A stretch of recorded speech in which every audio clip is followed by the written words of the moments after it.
Welcome back to Hold On Survival Stories, the channel that brings you the most incredible tales of human endurance that history tried to forget. I'm your host, and today we're diving into one of the most overlooked survival stories of the 20th century, a story of a woman who proved that sometimes the most unlikely heroes are capable of the most extraordinary things. Before we begin this incredible journey, grab your headphones and settle in. We're about to travel to one of the most hostile places on Earth, where one woman faced 2 years of complete isolation in conditions that would kill most people in days. This isn't just a survival story. It's a story about discovering strength you never knew you had. If this is your first time here at Hold On Survival Stories, we specialize in bringing you the true accounts of ordinary people who faced impossible odds and refused to surrender. These aren't Hollywood movies. These are real people who lived through experiences that will challenge everything you think you know about human limits. So make sure to subscribe and hit that notification bell, because the stories we tell here will change how you see what's possible. Today's story takes us to 1921, to the Arctic island of Wrangel, where a disastrous expedition left one woman completely alone for nearly 2 years. She wasn't a trained explorer or an experienced outdoors woman. She was a 23-year-old Inuit single mother who joined the expedition as a seamstress and cook, never imagining she would become one of the greatest Arctic survivors in history. So get comfortable, because what you're about to hear is the story of Ada-blackjack, the woman who learned to survive alone in the Arctic when everyone else gave up hope. Ada-blackjack was never supposed to become one of the greatest Arctic survivors in history. In 1921, she was a 23-year-old Inuit single mother living in Nome, Alaska, struggling to support herself and her young son Bennett, who suffered from tuberculosis. She worked as a seamstress when she could find work, cleaned houses when sewing wasn't available, and worried constantly about how she would pay for her son's medical treatment. Ada's life had been marked by hardship and abandonment from an early age. Born in 1898 in the remote Alaskan village of Spruce Creek, she had lost her parents young and been raised by Methodist missionaries who taught her English and domestic skills, but little about traditional Inuit survival techniques. This education was intended to help her integrate into white society, but it also cut her off from much of her cultural heritage. At 16, she had married Jack Blackjack, an Inuit man who promised her stability and companionship. But Jack proved unreliable and often violent, and when their son Bennett was born with health problems, he abandoned his family entirely.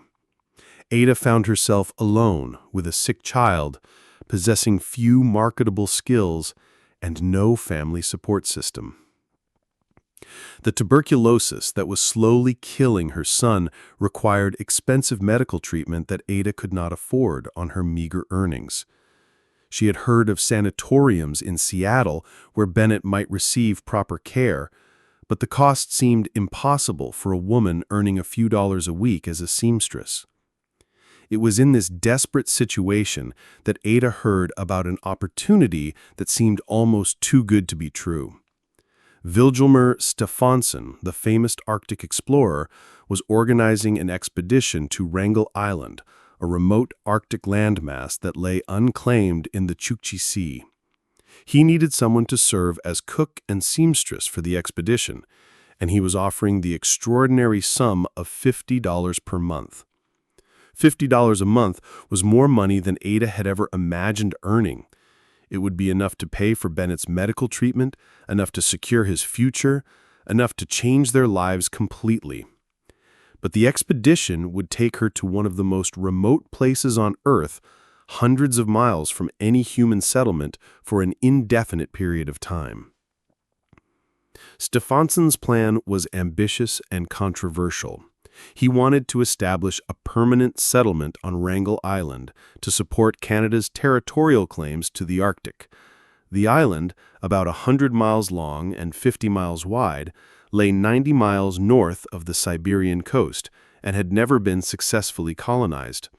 Previous expeditions had ended in disaster, with explorers dying from starvation, scurvy, and the brutal Arctic conditions. But Stefansson was convinced that his approach would be different. Instead of bringing massive supplies and equipment, he planned to have his team live off the land, hunting seals, polar bears, and caribou for food, and using traditional Arctic survival techniques.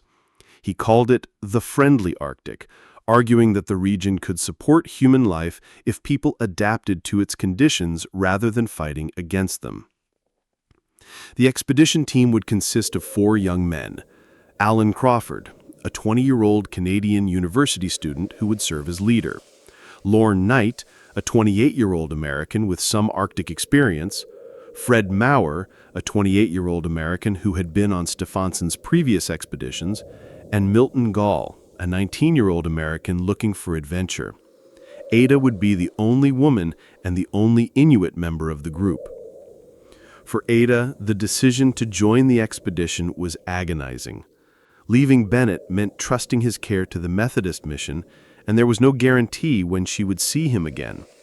The expedition was supposed to last 1 year, but Arctic expeditions had a way of extending indefinitely due to weather, ice conditions, and supply problems.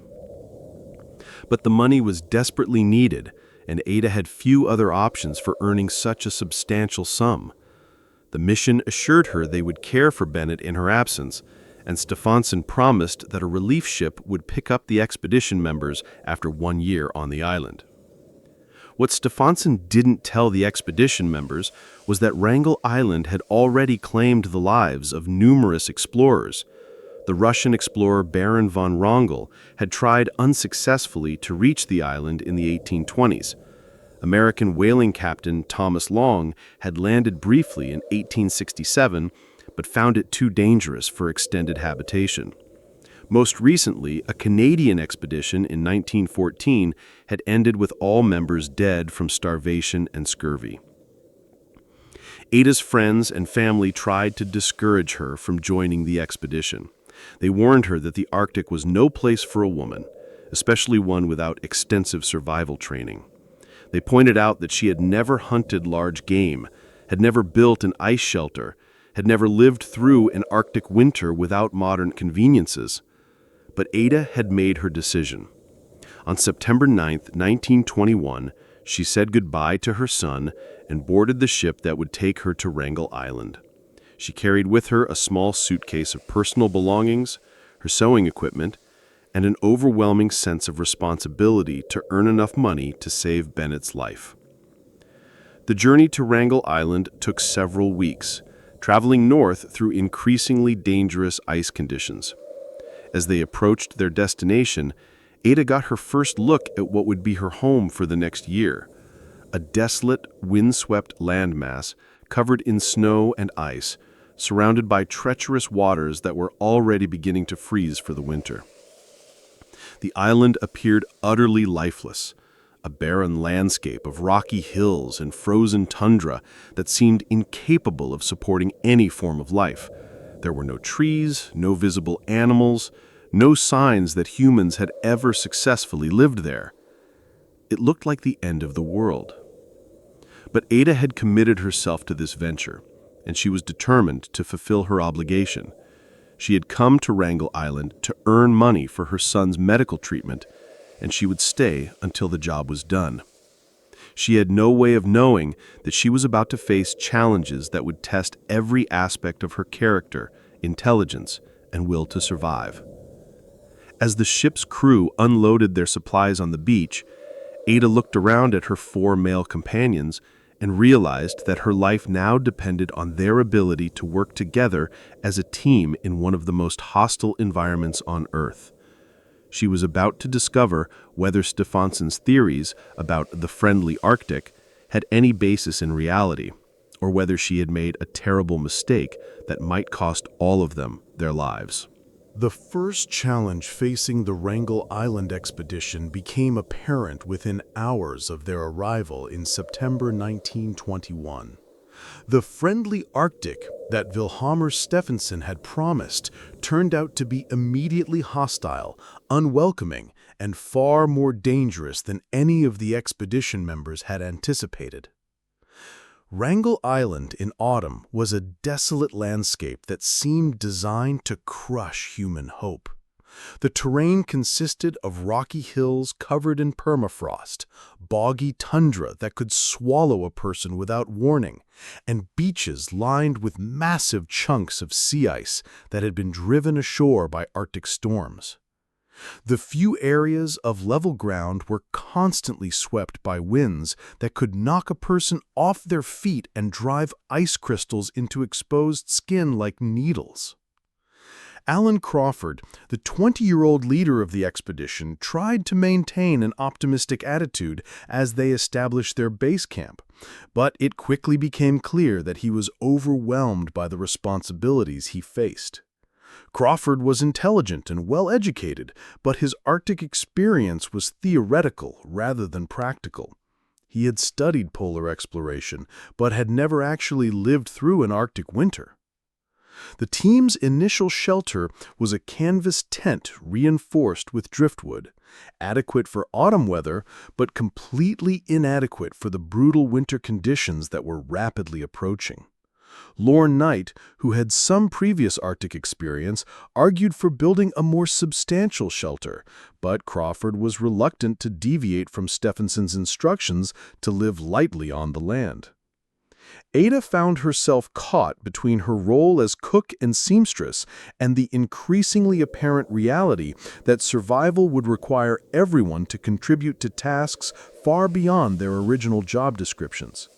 While the men debated shelter construction and hunting strategies, she quietly began preparing for winter by gathering every piece of usable material she could find and stockpiling food supplies. The island's wildlife proved far less abundant than Stefansson had promised. The men had expected to find large populations of seals, polar bears, and Arctic foxes that could be easily hunted for food and fur.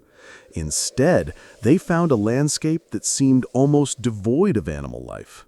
A few seals could be spotted offshore, but they were wary and difficult to approach.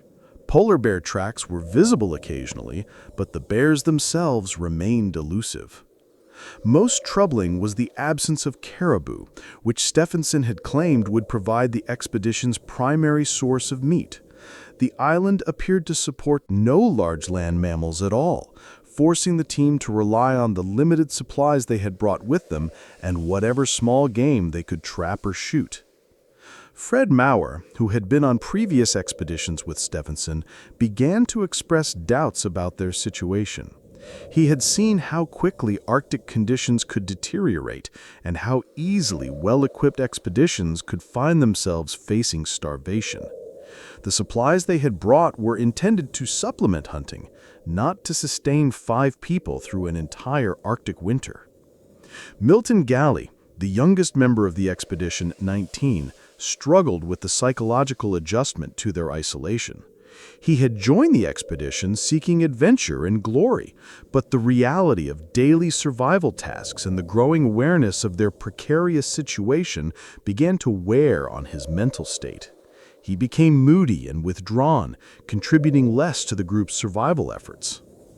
As September turned to October, the weather began to deteriorate rapidly.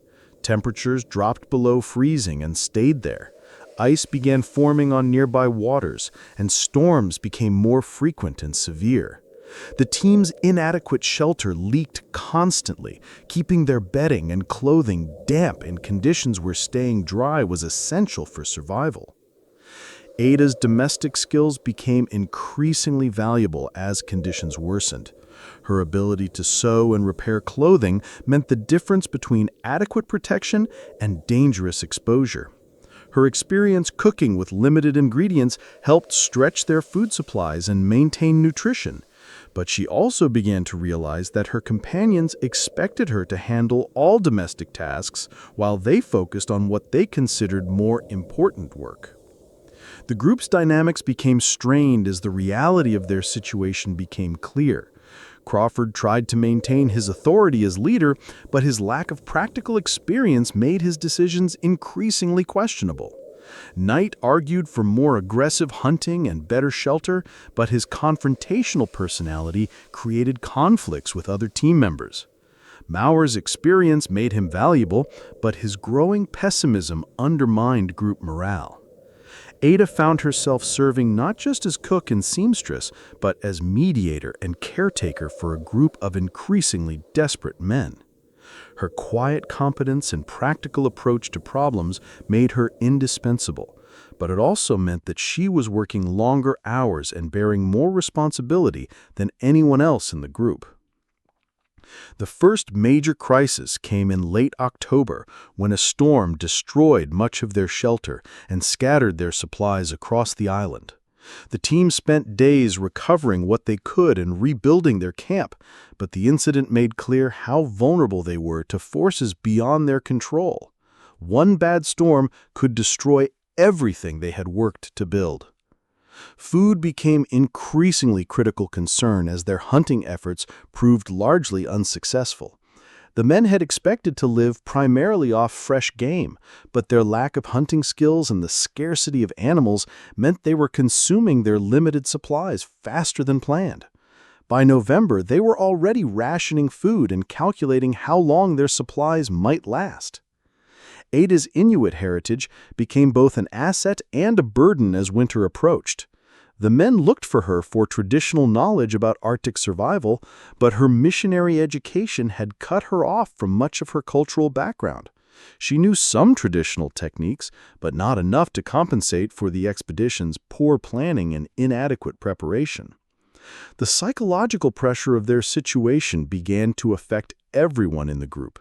The constant cold, the inadequate shelter, the food shortages, and the growing realization that rescue might not come as promised created stress that strained relationships and undermined decision-making. Arguments became more frequent and bitter, often focusing on blame for their predicament rather than solutions to their problems. As November progressed and true Arctic winter approached, Ada began to understand that survival would require not just cooperation, but transformation. They would all need to become different people, harder, more resourceful, more willing to do whatever was necessary to stay alive. She was about to learn whether she possessed the strength and determination that would be required not just to survive, but to help keep 4 other people alive in conditions that had killed countless Arctic explorers before them.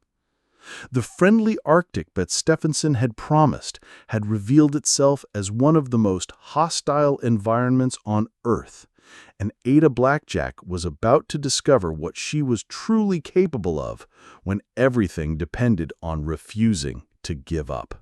The Arctic winter of 1921-1922 descended on Wrangel Island like a living thing determined to destroy everything in its path. By December, temperatures had dropped to 40 degrees below zero.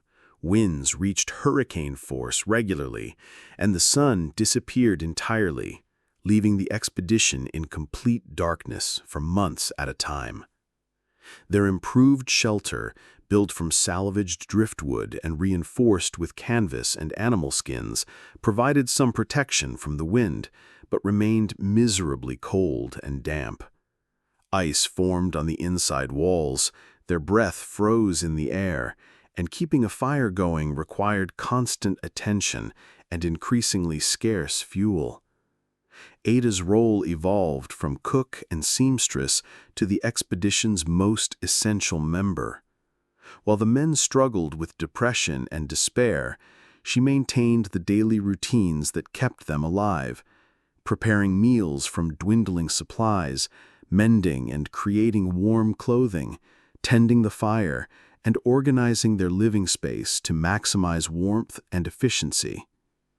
Food became the expedition's overwhelming obsession as their hunting efforts continued to fail and their stored supplies dwindled. The men's inability to successfully hunt seals or trap significant numbers of Arctic foxes meant they were slowly starving, despite being surrounded by an ocean that should have provided abundant protein. Alan Crawford's leadership began to crumble under the pressure of responsibility he was unprepared to handle. His decisions became increasingly erratic and desperate, swinging between dangerous overconfidence and paralyzing despair. The other men began to question his judgment openly, creating a leadership vacuum that no one seemed capable of filling. Lauren Knight's health deteriorated dramatically during the winter months. What had initially appeared to be minor digestive problems became severe illness that left him weak, malnourished, and unable to contribute to the group's survival efforts. He required constant care that fell primarily to Ada, adding nursing duties to her already overwhelming responsibilities. The psychological toll of the endless Arctic night was devastating for all members of the expedition. The combination of constant darkness, bitter cold, inadequate food, and the growing realization that rescue might not come as promised created depression and anxiety that threatened their ability to think clearly and make rational decisions. Fred Marer became increasingly vocal about what he saw as the expedition's fatal mistakes. He argued that they should have brought more supplies, should have built better shelter, should have prepared more thoroughly for the realities of Arctic survival. His criticisms were accurate, but unhelpful, creating blame and resentment rather than solutions. Milton Gow retreated into himself as the winter progressed, speaking less, contributing less to group activities, and showing signs of serious psychological breakdown. At 19, he was the least equipped mentally and emotionally to handle the stress of their situation, and he began to talk about death as an acceptable alternative to continued suffering. Ada found herself serving as therapist, nurse, cook, seamstress, and often the only voice of reason in a group that was slowly losing its collective sanity. Her Inuit heritage, despite her limited traditional training, gave her some advantages in understanding Arctic conditions, but she was also learning through trial and error, just like the others. The expedition's relationship with each other became increasingly strained as hunger and desperation grew. Arguments broke out over food distribution, work assignments, and decision-making authority. The democratic cooperation that had helped them through the autumn gave way to bitter conflicts that sometimes turned violent. By February 1922, it became clear that their food supplies would not last until spring. Simple mathematics showed that 5 people could not survive on their remaining stores until the ice broke up and supply ships could reach the island. Someone would have to go for help, or they would all die of starvation before summer arrived. Crawford proposed that 3 of the men should attempt to cross the frozen sea ice to reach the Siberian mainland, where they could get help and arrange for rescue of those who remained on the island. The plan was extremely dangerous. The ice was unpredictable. The distance was nearly 100 miles, and Arctic weather could trap or kill travelers without warning. But the alternative was certain death for all 5 expedition members. Ada supported the plan despite her fear of being left alone with Knight, who was too sick to travel. She understood that their survival depended on getting help from the outside world, and someone had to take the risk of crossing the ice. The debate over who should go and who should stay consumed the group for days. Crawford felt obligated to lead the rescue mission as expedition leader. Marer's Arctic experience was valuable for the journey. Gal volunteered to go, desperate to escape what he saw as their death trap on the island. Ada would stay with Knight, caring for him until the others returned with help. The plan was for the three men to reach Siberia, make contact with authorities, and arrange for a rescue ship to pick up Ada and Knight from Wrangel Island. If all went well, they would be reunited within weeks. But everyone understood the risks involved. The men might not survive the journey across the ice. Even if they reached Siberia, they might not be able to arrange rescue quickly enough to save Knight and Ada. The separation might become permanent, with the group split between those who escaped and those who died waiting for help that never came. On January 28, 1922, Crawford, Maurer, and Gal said their goodbyes and set out across the frozen sea ice, pulling a sled loaded with what supplies could be spared. Ada and Knight watched them disappear into the Arctic landscape, knowing they might never see them again. For the first time since arriving on Wrangel Island, Ada was responsible not just for her own survival, but for keeping another person alive in conditions that were rapidly becoming impossible. Knight's illness was getting worse. Their food supplies were critically low, and she had no idea when or if help would arrive. Standing alone on the beach after watching her companions disappear into the white wilderness, Ada-Blackjack realized that everything she had been through so far was just preparation for the real test of her survival. She was about to discover what it meant to be completely responsible for life and death in one of the most hostile places on Earth, with no one to depend on but herself. The friendly Arctic had claimed 3 more victims, and Ada was about to learn whether she possessed the strength to survive not just for herself, but for the man whose life now depended entirely on her willingness to refuse to give up. Alone with the dying lorn Knight on Wrangel Island, Ada-Blackjack faced a responsibility that terrified her more than the Arctic cold or the endless darkness. She had to keep another human being alive when she barely knew how to keep herself alive, using skills she had never learned and equipment she had never mastered. Knight's condition deteriorated rapidly after the other men left.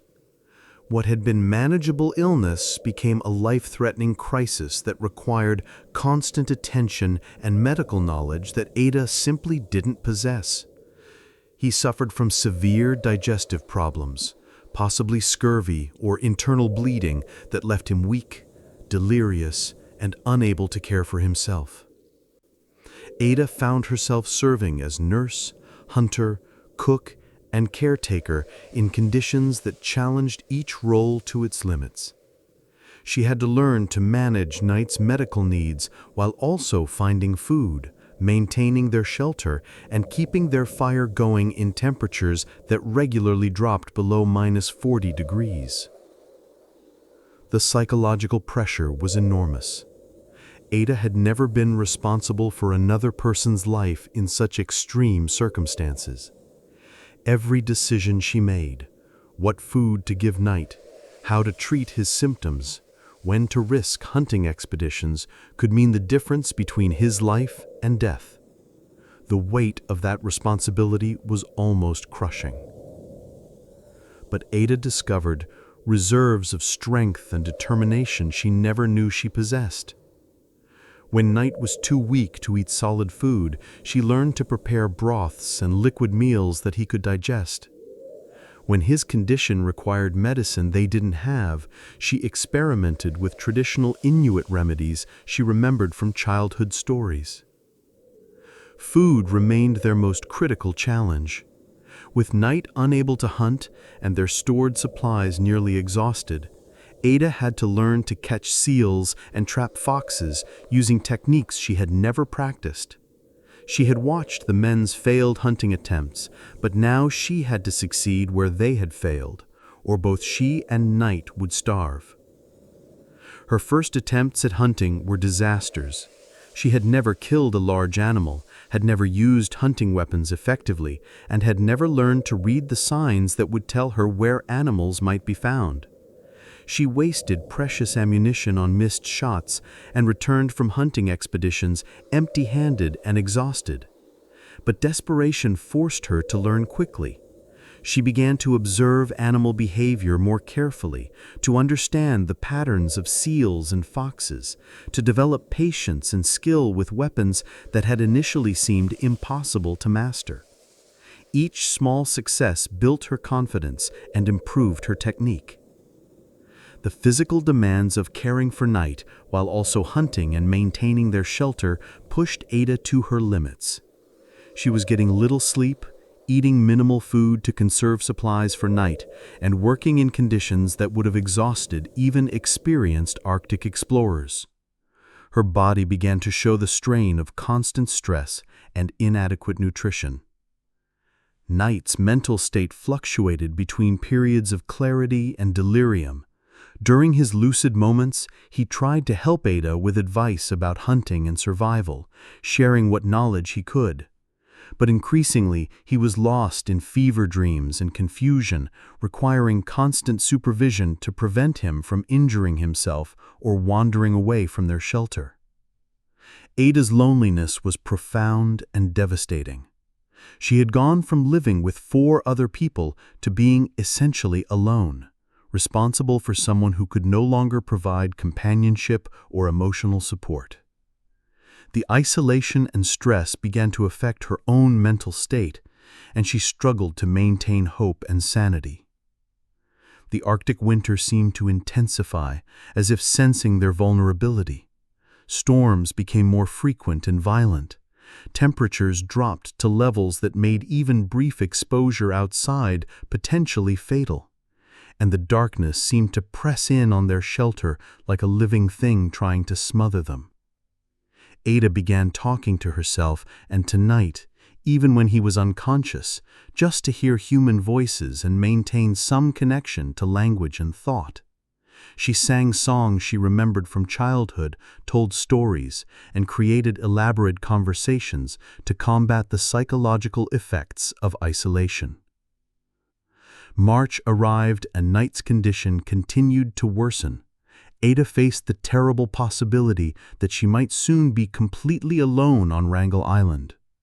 The thought terrified her more than the cold or the hunger or the endless darkness. She had never lived alone, had never been entirely responsible for her own survival without any support system. Night died on June 23, 1922, after months of Ada's devoted care. His death was peaceful, but it left Ada facing a psychological and practical crisis that would test every aspect of her character and survival skills.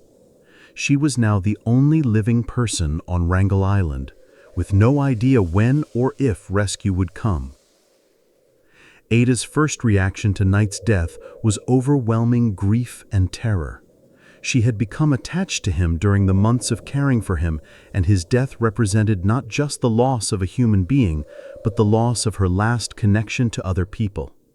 She was now facing the prospect of indefinite isolation in one of the most hostile environments on Earth. But Ada also understood that Night's death, tragic as it was, also simplified her survival situation in some ways. She no longer had to divide scarce food between 2 people, no longer had to care for someone who couldn't contribute to their survival, no longer had to make medical decisions she wasn't qualified to make. After burying Night as best she could in the frozen ground, Ada faced a fundamental decision about her own survival. She could attempt to cross the ice to reach Siberia, following the route taken by the 3 men who had left months earlier, or she could stay on Wrangel Island and attempt to survive alone until rescue arrived. Both options were terrifying and dangerous. The journey to Siberia might result in her death on the ice, but staying on the island meant committing to indefinite survival in complete isolation. Ada chose to stay, partly because she lacked confidence in her ability to navigate across the ice, but mostly because she still hoped that rescue would come. Standing beside Knight's grave, Ada-Blackjack realized that her real survival ordeal was just beginning. Everything she had experienced so far had been preparation for the ultimate test: staying alive, staying sane, and staying human while completely alone in the Arctic for an unknown period of time. She was about to discover what it meant to be the only person in the world, responsible entirely to herself, with nothing but her own resources and determination to keep her alive in conditions that had killed every previous attempt at survival. The friendly Arctic was about to reveal just how unfriendly it could be to a woman who refused to surrender to death. Complete isolation on Wrangel Island transformed Ada-Blackjack in ways she could never have imagined. After Knight's death in June 1922, she faced the psychological challenge of being the only living human being on an island that lay 90 miles from the nearest land, with no communication with the outside world and no idea when or if rescue would ever come. The silence was the first thing that threatened to break her. After months of caring for Knight, talking to him, listening to his breathing and movements, the complete absence of human sound was devastating. Ada found herself straining to hear voices that weren't there, imagining conversations, and talking aloud to herself just to confirm that sound still existed in her world. But Ada also discovered that solitude, while terrifying, gave her a kind of freedom she had never experienced. For the first time in her life, every decision was entirely her own. She could eat when she was hungry, sleep when she was tired, work according to her own schedule, and organize her life around her own needs and instincts, rather than the demands of others. The practical challenges of solo survival forced Ada to develop skills she had never imagined she would need. She had to become hunter, builder, tool maker, weather predictor, and medical practitioner for herself. Every aspect of staying alive became her personal responsibility, with no one to help her if she made mistakes. Hunting became Ada's most crucial skill and her greatest challenge. The technique she had begun learning while caring for Knight now had to be perfected because her survival depended entirely on her ability to catch seals, trap foxes, and find whatever other sources of protein the island could provide. Ada's first major breakthrough came when she successfully killed her first seal. The animal had been sleeping on ice near the shore, and she managed to approach close enough to shoot it with one of their remaining bullets. The achievement was both practical and psychological, proof that she could obtain the food she needed to survive, and evidence that she was capable of doing things she had never thought possible. But seal hunting required more than just shooting animals. Ada had to learn to butcher them properly, to preserve the meat in Arctic conditions, and to use every part of the animal for food, clothing, and tools. She taught herself to render seal fat for fuel and cooking, to prepare seal skin for clothing and shelter repairs, and to preserve seal meat for the long periods when hunting was unsuccessful. Trapping foxes became another essential skill.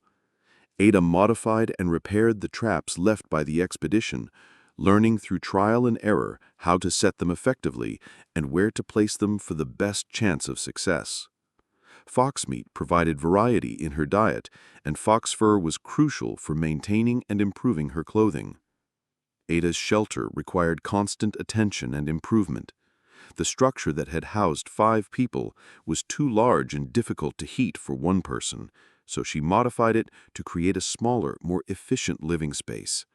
She learned to read weather signs that warned of approaching storms, to reinforce her shelter against Arctic winds, and to manage her fire to provide maximum heat with minimum fuel. Tool maintenance and creation became daily necessities. Ada had to keep their remaining equipment functional while also creating new tools from available materials.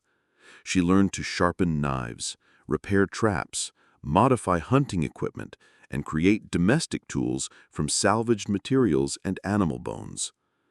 The psychological challenges of isolation were as difficult as the physical demands of survival. Ada struggled with depression, anxiety, and the constant fear that rescue would never come. She developed elaborate routines and mental exercises to maintain her sanity and sense of purpose during the long, dark Arctic winter. Ada began keeping a detailed mental calendar, marking the passage of days and seasons, even when the endless Arctic night made it difficult to distinguish between day and night. She celebrated holidays and personal anniversaries, creating rituals that connected her to the world she had left behind and maintained her sense of identity as something more than just a survival machine. Reading became Ada's escape from the harsh realities of her situation. The expedition had brought a small collection of books, and Ada read them repeatedly, memorizing passages and creating elaborate mental discussions about their contents. Literature provided her with mental stimulation and emotional connection to human thought and feeling. Ada also began creating elaborate fantasy scenarios and imaginary conversations with family members, expedition companions, and even fictional characters from her books. These mental exercises helped her maintain social skills and emotional connections, even while living in complete physical isolation. The seasonal cycle of Arctic life became Ada's calendar and her challenge. Summer brought opportunities for hunting and food gathering, but also swarms of insects that could drive a person to madness. Autumn required intensive preparation for winter, stockpiling food and fuel for the months of darkness ahead. Winter brought bitter cold and endless night, but also the possibility of better hunting as animals concentrated around breathing holes in the ice. Ada's physical condition fluctuated dramatically depending on her hunting success and the demands of survival tasks. During periods of successful hunting, she could maintain adequate nutrition and even build up some reserves. During unsuccessful periods, she faced starvation and the physical deterioration that came with inadequate food. But perhaps most remarkably, Ada maintained her essential humanity despite the brutalizing effects of survival in extreme isolation. She continued to care for her appearance as much as possible, to maintain personal hygiene despite limited resources, and to preserve the social skills and emotional connections that made her a human being rather than just an animal focused solely on survival. As the months passed and no rescue appeared, Ada began to accept that she might spend years alone on Wrangel Island, or even die there without ever seeing another human being. This acceptance was both terrifying and liberating. Terrifying because it meant confronting the possibility of permanent isolation, but liberating because it allowed her to stop constantly hoping for rescue and focus entirely on the task of living. Ada-blackjack was learning to be completely self-sufficient in one of the most challenging environments on Earth. She was discovering that human beings are capable of adapting to circumstances that seem impossible, of finding strength and resourcefulness that exceeds what anyone would expect from a 23-year-old Inuit woman who had never planned to become an Arctic explorer. The island that had killed 4 experienced men was becoming home to a woman who refused to let it kill her. Ada was about to face her greatest test yet, surviving not just one Arctic winter alone, but multiple winters, with nothing but her own determination and the skills she was teaching herself through necessity and desperation. As 1922 turned to 1923, Ada-blackjack had been alone on Wrangel Island for more than 6 months, and she was no longer the same person who had arrived as a cook and seamstress 2 years earlier. She had become something unprecedented, a master of Arctic survival who could thrive in conditions that had defeated teams of experienced explorers. Ada's transformation was both physical and mental. Her body had adapted to the demands of Arctic life, developing strength and endurance she had never possessed. Her hands, once soft from domestic work, had become strong and calloused from handling hunting weapons, processing animals, and building and repairing equipment. Her reflexes had sharpened to allow split-second decisions that could mean the difference between life and death. But the mental transformation was even more dramatic. Ada had developed an almost supernatural ability to read Arctic conditions, to predict weather changes days in advance, to sense animal movements and behavior patterns, to understand the subtle signs that indicated safety or danger in the ice and terrain. Her hunting skills had evolved from desperate attempts at staying alive to sophisticated techniques that allowed her to take a variety of animals under different conditions. She could approach seals on ice without alerting them, set fox traps that worked consistently, and even take occasional polar bears when the opportunity arose. Her success rate was now higher than that of the original expedition members had ever achieved. Ada had also learned to process and preserve food with efficiency that would have impressed traditional Inuit hunters. She could butcher a seal completely, using every part of the animal for food, clothing, tools, or fuel. She had developed techniques for preserving meat that kept it edible for weeks or months, allowing her to build up food reserves during successful hunting periods. Her equipment maintenance and creation skills had become equally sophisticated. Ada could repair or create almost anything she needed from available materials. She had rebuilt her shelter multiple times, each iteration more efficient and comfortable than the last. She had modified hunting equipment to better suit her physical capabilities and hunting style. But perhaps most importantly, Ada had mastered the psychological challenges of extreme isolation. She had developed mental routines and coping mechanisms that allowed her to maintain sanity and emotional stability during the long Arctic winters, when depression and despair could be as deadly as cold or starvation. Ada's daily routine had become a careful balance of survival tasks, mental stimulation, and psychological maintenance. She started each day by checking weather conditions and assessing her food and fuel supplies. She spent part of each day on hunting or food gathering, part on equipment maintenance and shelter improvement, and part on activities that maintained her mental health and connection to human culture. The seasonal cycles of Arctic life had become as familiar to Ada as domestic routines had once been. She knew when to expect the return of sunlight after the long winter darkness, when animals would be most abundant, when ice conditions would be suitable for different types of hunting, and when to begin intensive preparations for the next winter. Spring brought its own unique challenges and opportunities. The return of sunlight was psychologically crucial, but spring weather was often more dangerous than winter storms due to unpredictable ice conditions and rapid temperature changes. Ada had learned to take advantage of spring hunting opportunities while avoiding the hazards of breaking ice and unstable weather. Summer was Ada's time for intensive food gathering and equipment preparation. She could hunt almost continuously during the brief Arctic summer, building up stores of food and materials that would sustain her through the next winter. She also used summer months for major shelter improvement and equipment modifications that were impossible during winter conditions. Autumn required careful planning and intensive preparation for the coming winter. Ada had to assess her food stores, repair and winterize her shelter, prepare hunting equipment for winter conditions, and stockpile fuel for the long months when gathering combustible materials would be difficult or impossible. Winter was the ultimate test of Ada's preparation and skills.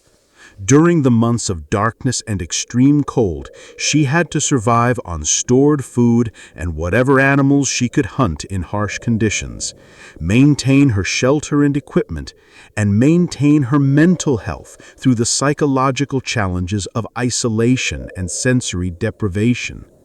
Ada's success at survival was measured not just by staying alive, but by maintaining and improving her living conditions over time. Each year, her shelter became more comfortable, her food stores more reliable, her equipment more effective. She was not just surviving, she was thriving in conditions that had defeated everyone else who had attempted long-term survival on Wrangel Island. The psychological adaptation to solitude had been one of Ada's greatest achievements. She had learned to be comfortable with silence, to find entertainment and stimulation in her own thoughts and activities, to maintain social skills and emotional connections even without human contact. She talked to herself regularly, created elaborate mental scenarios and conversations, and maintained detailed mental records of her experiences. She had also developed a complex relationship with the island itself. What had seemed initially like a hostile alien environment had become familiar territory that she understood intimately. She knew where to find fresh water in different seasons, which areas provided the best hunting, where to gather materials for various purposes, and how to navigate safely in different weather conditions. But Ada never lost sight of her ultimate goal: returning to civilization and reuniting with her son Bennett. She maintained hope that rescue would eventually come, and she was determined to be alive and healthy when it arrived. Her survival efforts were motivated not just by the instinct to live, but by her commitment to the child who depended on her return. As her second winter alone approached, Ada faced the challenge with confidence born of experience rather than the desperate improvisation that had characterized her early survival efforts. She had become the master of her environment rather than its victim, capable of not just surviving, but living well in conditions that would kill most people. Ada-blackjack had accomplished something unprecedented in Arctic exploration. She had adapted completely to one of Earth's most hostile environments and made it her home. She had proven that with sufficient determination, intelligence, and adaptability, human beings could thrive in conditions that seemed designed to destroy them. Ada's second winter alone on Wrangel Island, from late 1922 through early 1923, tested not just her survival skills, but her fundamental will to continue living. She had proven she could survive the physical challenges of Arctic isolation, but now she faced the deeper psychological challenge of maintaining hope and purpose when rescue seemed increasingly unlikely. The practical aspects of survival had become routine for Ada. She had stockpiled enough food to last the winter, her shelter was well prepared for extreme cold, and her equipment was in excellent condition. But mastering the mechanics of survival did not protect her from the emotional and psychological toll of prolonged isolation. The endless darkness of Arctic winter affected Ada more severely during her second year alone. While she had developed coping mechanisms for dealing with isolation, the cumulative effect of 20 months without human contact began to create psychological pressures that threatened her mental stability. She found herself struggling with depression, anxiety, and a growing sense that she might never see another human being.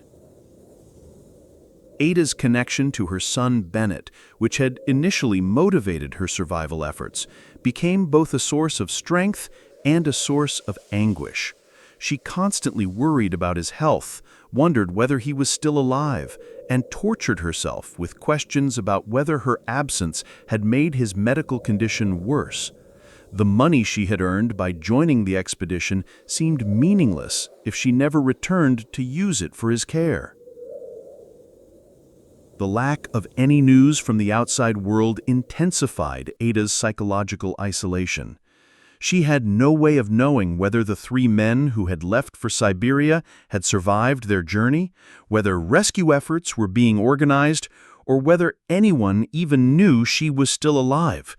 For all she knew, the world had forgotten about the Wrangel Island expedition entirely. Ada began to experience hallucinations and episodes of confusion that frightened her with their intensity. She would hear voices calling her name, see figures moving in the distance, or have conversations with people who weren't there. These episodes were symptoms of the extreme psychological stress of prolonged isolation, but they made her question her own sanity and ability to distinguish reality from imagination. The physical demands of winter survival continued to challenge Ada despite her improved skills. Hunting in Arctic winter conditions required enormous energy and carried constant risk of injury or death. A single mistake, falling through ice, getting lost in a storm, or injuring herself while hunting, could be fatal when no help was available. Ada's equipment began showing signs of wear that could not be completely repaired with available materials. Her ammunition was running low, her clothing was wearing out despite constant mending, and essential tools were beginning to fail. She realized that even her successful adaptation to Arctic conditions might not be sustainable indefinitely without resupply from the outside world. Food remained a constant concern, despite Ada's hunting success. The Arctic environment provided enough protein for survival, but she struggled with malnutrition from lack of variety in her diet. She craved foods that were impossible to obtain on Wrangel Island: fruits, vegetables, dairy products, and processed foods that had been part of her normal diet before the expedition. The isolation began to affect Ada's sense of time and reality. Days blended together during the months of darkness, and she sometimes lost track of dates and seasons. She had to rely on careful mental record-keeping to maintain any sense of chronological progression. And even then, she sometimes wondered whether weeks or months had passed without her notice. Ada's religious faith, which had provided comfort during her early survival struggles, became complicated by questions about why God would allow such prolonged suffering. She continued to pray and seek spiritual comfort, but she also wrestled with anger and doubt about divine purposes that seemed to require such extreme testing of human endurance. The second winter also brought new physical challenges that tested Ada's accumulated survival knowledge. Weather patterns were different from her first winter alone, requiring adaptations to her hunting and shelter techniques. She faced equipment failures that required innovative solutions, and medical problems that she had to diagnose and treat herself. But perhaps most challenging was the growing realization that she might never be rescued, that she might spend the rest of her life alone on Wrangel Island. This possibility forced Ada to confront fundamental questions about the purpose and meaning of survival when it offered no prospect of reunion with loved ones or return to normal life. Ada began to develop a different relationship with her environment, seeing Wrangel Island not just as a place of temporary exile, but as a potential permanent home. She started making long-term improvements to her living situation, creating amenities that went beyond basic survival needs. She was beginning to accept that her life might be permanently defined by this isolated existence. Yet Ada never completely abandoned hope for rescue. She maintained signal fires and watch routines that would alert her to any approaching ships. She kept detailed mental records of her experiences, planning how she would tell her story if she ever had the opportunity. She continued to prepare for the day when she might return to civilization, even as that day seemed increasingly unlikely. The mental discipline required to maintain hope while accepting the possibility of permanent isolation was perhaps Ada's greatest psychological achievement. She had to find meaning and purpose in daily survival activities while preserving the emotional connections and social skills that would be necessary if rescue ever came. Ada's survival during her second winter alone represented more than just physical endurance. She had maintained her essential humanity while adapting to conditions that seemed designed to strip away everything that made life worth living. She had found ways to preserve hope, purpose, and human dignity in circumstances that would have broken most people. As spring 1923 approached, Ada had been alone on Wrangel Island for nearly 9 months and isolated from civilization for almost 2 years. She had survived challenges that had killed experienced Arctic explorers, but she had no way of knowing whether her ordeal was nearing an end or whether it would continue indefinitely. On August 20th, 1923, Ada-Blackjack was checking her fox traps near the beach when she saw something that made her heart stop. A ship on the horizon, closer to shore than any vessel she had seen in nearly 2 years of isolation. After so many false alarms and imagined rescues, she was afraid to believe what her eyes were telling her. The ship was the Donaldson, commanded by Captain Harold Noyes, who had been hired to search for survivors of the Wrangel Island expedition. Noyes had not expected to find anyone alive after more than 2 years, but he was conducting a thorough search of the island to recover any remains or evidence of what had happened to the expedition members. Ada raced back to her shelter to light the signal fires she had maintained for months, creating columns of smoke that would be visible from miles away. She also gathered her few remaining pieces of bright cloth and waved them frantically from the highest point she could reach, desperate to attract the attention of what might be her only chance for rescue. The crew of the Donaldson spotted the signals immediately and recognized them as unmistakably human activity. Through binoculars, they could see a lone figure on the beach, someone who appeared to be waving at them with deliberate intent. Captain Noyes ordered boats prepared to investigate what seemed impossible: a survivor of the expedition that had vanished 2 years earlier. When the rescue boat reached shore, the crew found a woman who barely resembled the domestic worker who had joined the expedition in 1921. Ada was weathered and lean, dressed in carefully repaired fur clothing, and carrying hunting equipment that showed extensive use and modification. She moved with the confidence and alertness of someone who had become completely adapted to Arctic conditions. Ada's first words to her rescuers were questions about her son Bennett. She wanted to know whether he was still alive, whether he had received proper medical treatment, whether the money she had earned by joining the expedition had been used for his care. Only after being assured that Bennett was alive and well could she focus on her own rescue. The rescue crew was amazed by Ada's condition and capabilities. They had expected to find, at best, someone barely clinging to life after years of desperate survival. Instead, they found a woman who was healthy, competent, and obviously thriving in conditions that had killed the other expedition members. Her shelter was well built and efficiently organized. Her food stores were adequate, and her equipment showed sophisticated modifications and repairs. Ada's account of her survival impressed even experienced Arctic explorers. She had not just endured isolation on Wrangel Island, she had mastered it. Her hunting success, equipment innovations, and psychological adaptation to solitude represented achievements that few trained Arctic explorers could match.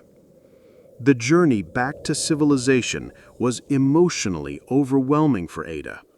After nearly 2 years without human contact, she found herself surrounded by people who wanted to hear her story, understand her experiences, and help her readjust to social interaction. The constant presence of other people was initially as stressful as her isolation had been. Ada struggled with the sensory overload of returning to civilization. Sounds, smells, and visual stimuli that had once been normal now seemed overwhelming after years of Arctic silence and simplicity. She had to relearn social customs, conversational patterns, and domestic routines that had once been automatic.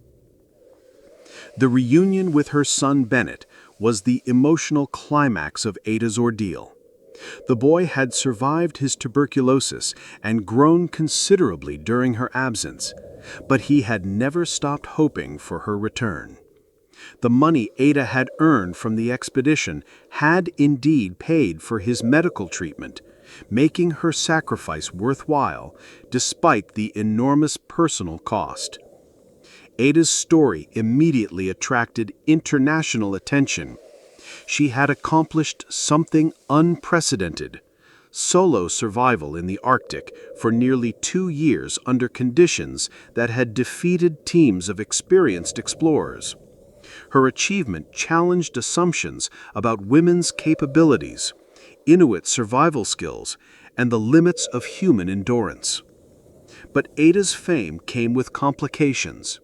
She found herself the subject of intense media attention and scientific interest that was difficult for someone who valued privacy and had spent years in complete isolation.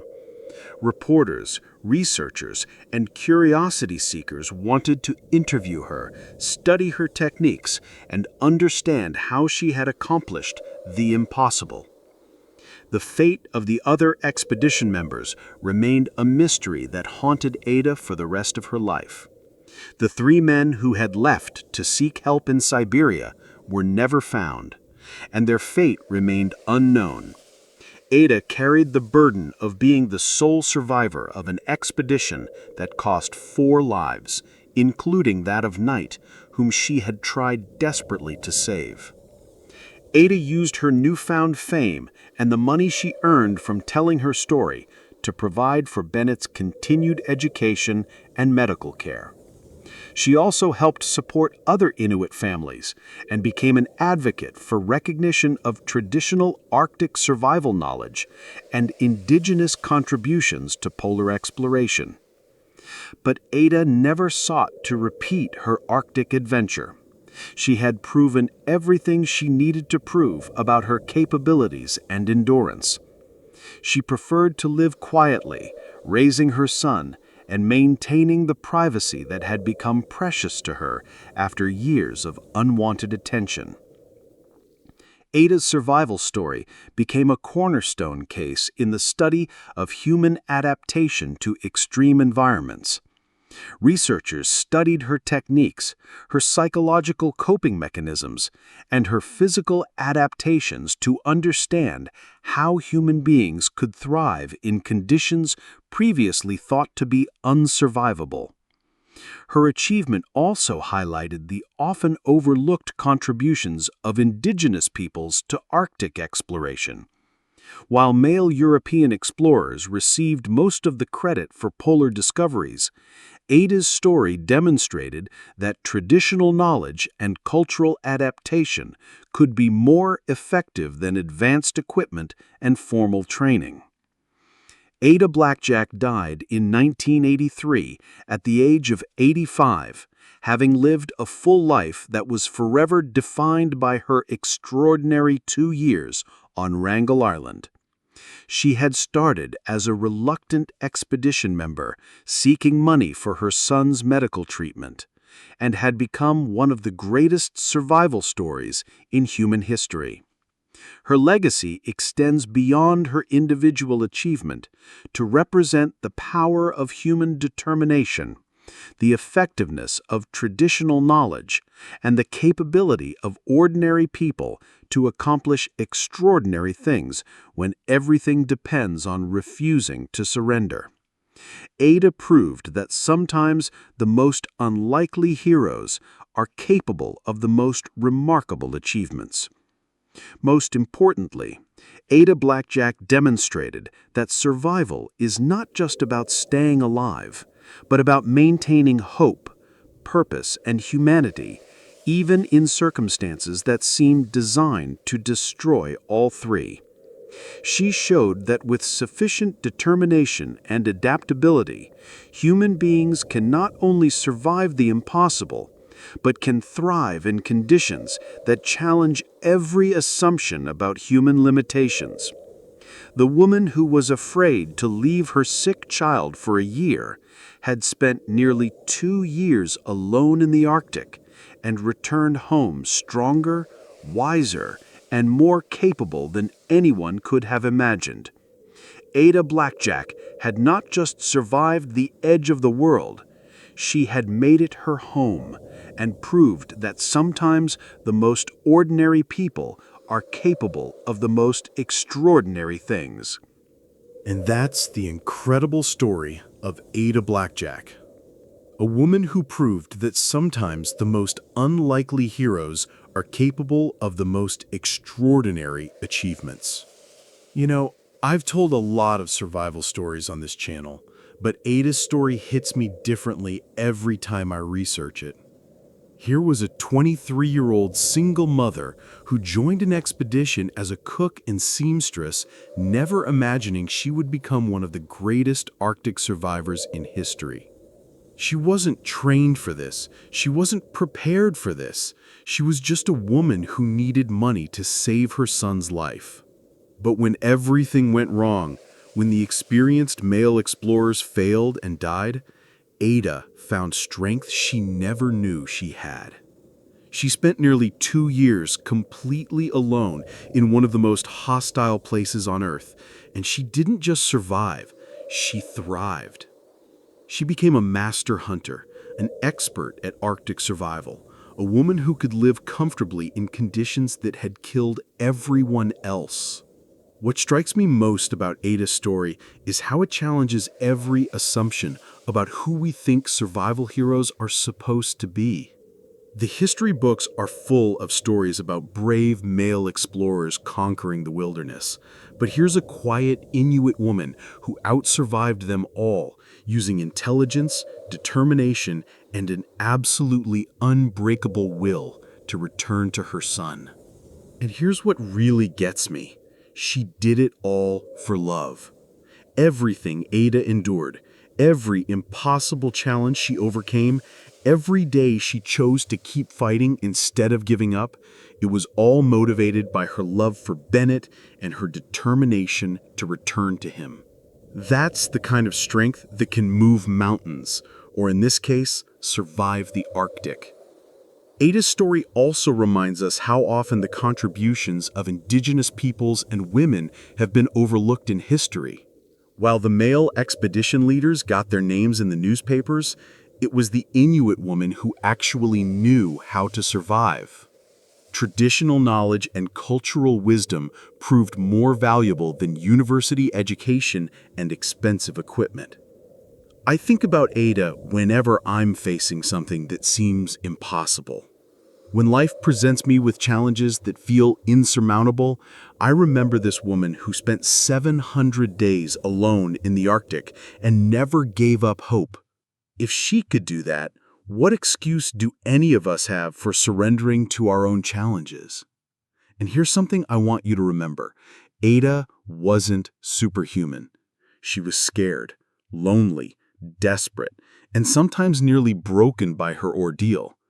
But she kept going anyway. She proves that courage isn't the absence of fear, it's doing what needs to be done despite being afraid. So here's my question for you. What's your Wrangel Island? What impossible challenge are you facing that seems too big to overcome? Because Ada's story tells us that sometimes the most ordinary people, people like us, are capable of extraordinary things when we absolutely refuse to give up. Before you go, I'd love to hear from you in the comments. What part of Ada's story inspired you the most? Have you ever found strength you didn't know you had when everything was on the line? And what survival story would you like me to cover next? If Ada's incredible journey kept you engaged for the past hour, please hit that like button. It really helps more people discover these amazing stories of human resilience. And if you haven't already, make sure to subscribe to Hold On Survival Stories and ring that notification bell. We've got so many more incredible tales of people who refused to surrender when everything seemed hopeless. Coming up, we have some absolutely mind-blowing survival stories that will challenge everything you think you know about human limits. Stories of people who faced the impossible and found a way through, who discovered that the human spirit is far stronger than most of us ever realize. Until next time, remember ada-blackjack's lesson. When life pushes you to your absolute limits, when everything seems lost, when you feel like you can't possibly continue, hold on. You might be surprised by the strength you find within yourself. This has been Hold On Survival Stories. Thanks for joining me on Ada's incredible journey, and I'll see you in the next one.